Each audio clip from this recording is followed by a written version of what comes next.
Oh, hi there. This is Iron Drac, and I wanted to add my 2 cents in on the Ariana Grande uh, explosions in Manchester. Um Ariana Grande, I have heard of the name before, but I honestly couldn't even tell you a single song she's ever written. Uh, I don't even know what she sounds like, but I have periodically heard her name here on YouTube and Facebook, especially today. Um, there's some things I wanted to talk about. Um, there's a few different video footages um, of mostly the sound of the explosion. Um, it isn't that surprising, really, that there isn't one of the actual explosion. And if there were, it wouldn't be released to the public if security footage had captured it, which could very well possibly have happened. Um, there are some things I wanted to point out, though. Um, there was video footage taken by, young girls at the concert where you could hear the explosion in the background, and there was also video footage from outside of the stadium where a man was filming the building for no particular reason at that time. He says no after the explosion, as if he knew exactly what it was already. I mean, that could have been anything. The difference is uh, the video that the girls took where the explosion happened, the sound of the explosion was not as loud as it was for when the man took the video footage from the outside, because you could clearly hear the explosion from the outside, and that would have to be a big boom to have made that much noise from the outside. But from the inside, it sounded quieter. Maybe the dynamics of the building may have changed the sound a little bit. Maybe she was on the other side or something. But I would think if you're in a parking lot across from the building, filming it for no particular reason, um, that it wouldn't be as loud. But for some reason, it was louder. Um, so that's one thing. Again, you got a young woman who's had a picture taken of her. She had a suture on her leg, and she had some blood on her shoulder, and she was being escorted by two female police officers. She has got kind of the demeanor of supposedly that woman who was in Sandy Hook, Boston bombings, and Aurora. They say it's the same girl who was in all three. That's a different conspiracy theory altogether. Um, there is something that is a bit suspicious about that. She looks like a crisis actor to me, um, because plain generic expression on her face, no fear, no trauma, no nothing, no crying, and it's just, I don't buy it. I think they just sutured her up right away and paraded her out there. I haven't read much into who she is or where she was or anything like that. That's not the immediate information that's available on the internet about it. I'm just saying she looks phony to me. That's my take of that.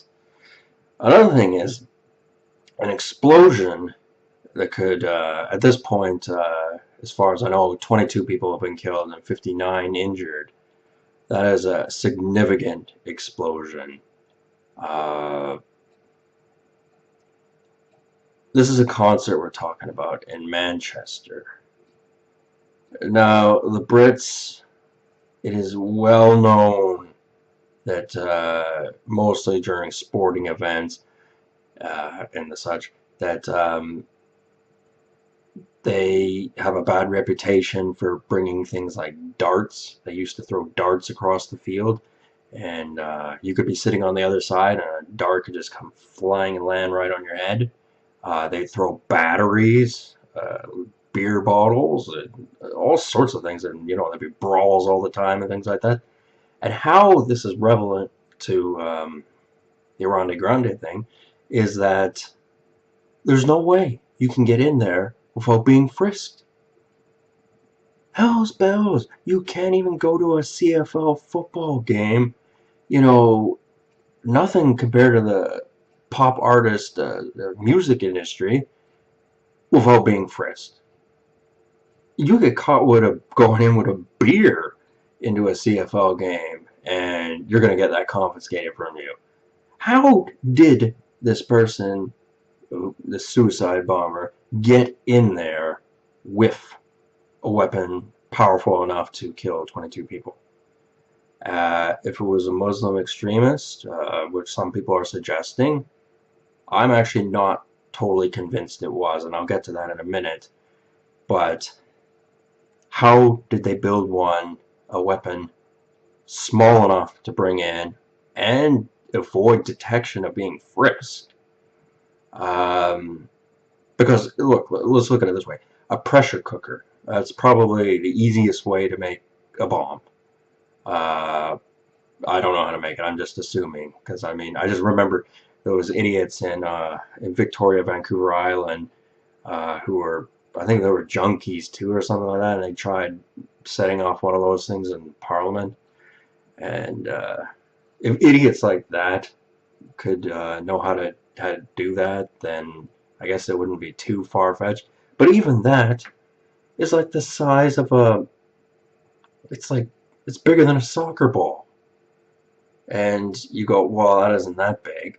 But if that's in your backpack and you're going to a concert where you're gonna be frisked, yeah, good luck getting that through.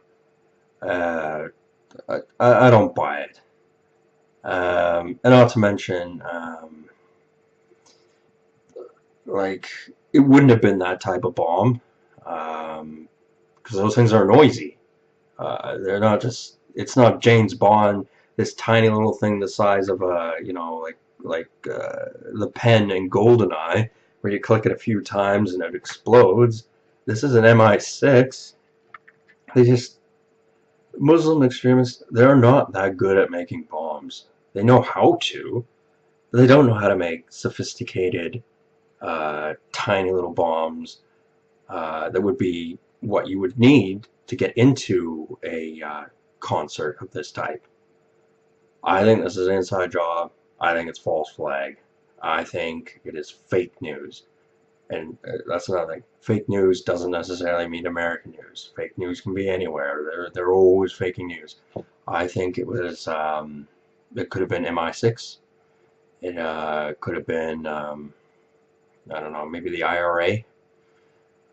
Could have been various different military institutions that did this, because um,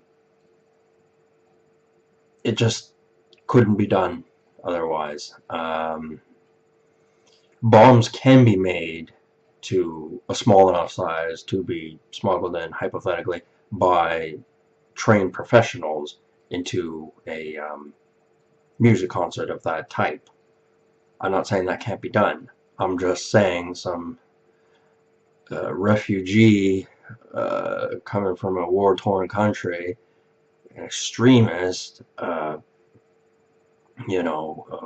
battle-hardened ISIS fighter, doesn't have the capability to build such a thing.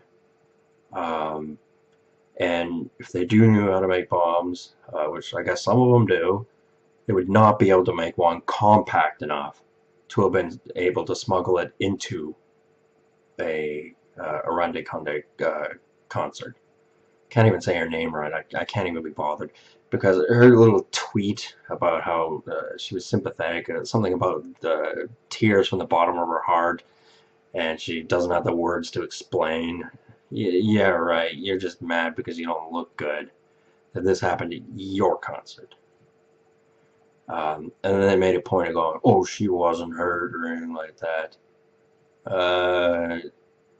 maybe not, but your security detail wasn't good enough for those 22 young people, and most of them were children, from what I hear. And that is your fault. And an apology from the bottom of your heart and the words not to explain it isn't good enough. I know she's just the pop singer and it's not really her responsibility as far as security detail goes, but she gotta take some of the blame. And where the hell was the English government?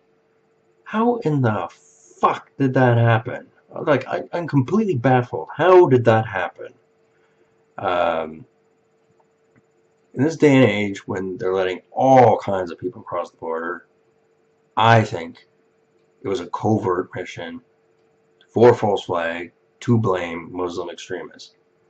I'm not saying Muslim extremists wouldn't do it.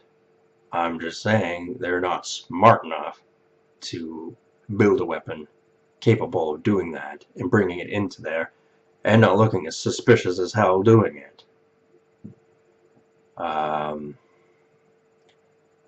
So this idea that it was a suicide bomber may not have been. May have just been opportunistically placed in the right spot with the hindsight of knowing where the cameras are, who's around, and other factors. This was months, if not years, in the making. Ariana Grande probably didn't know anything about it. I'll buy that. But I'm telling you, in these places, if they weren't being frisked when they went in there, then somebody seriously dropped the ball. They looked the other way. There shouldn't be concerts or sporting events or anything like that in England or any other European country or any North American country without you being frisked.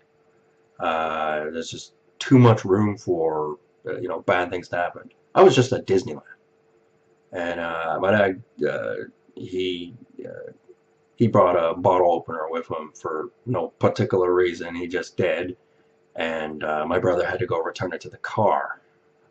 And that was, the right thing for security to do as we were being frisked going into Disneyland. I was in full support of that. My dad was just, he wasn't thinking. But I'm telling you, as far as a major significant sporting building, stadium, and people not being frisked, and somebody being able to bring in, like, as I said, it was bigger than a soccer ball, whatever it was that they used as an explosion. There aren't any details on the type of explosion, but I have pointed out some things that are stupid about it, like how it was quieter in the stadium than it was outside of the stadium, with a guy filming the stadium for no particular reason, not filming anything in particular, he's just filming the building. It's not like he's filming people walking by or anything like that. And he happened to be there right then and there as well. It's not like it was a security camera and it got, it was just recording anyway. He was there. And within 5 seconds, he's like, no. Like, he already, figured it out and knew everything about it. And this is to stir up anti-Muslim sentiment. That's what I honestly believe it is. Anyway, I'll let you guys leave some comments in my comment section if you would like to debate this or whatever. Anyway, have a good one. Talk to you later.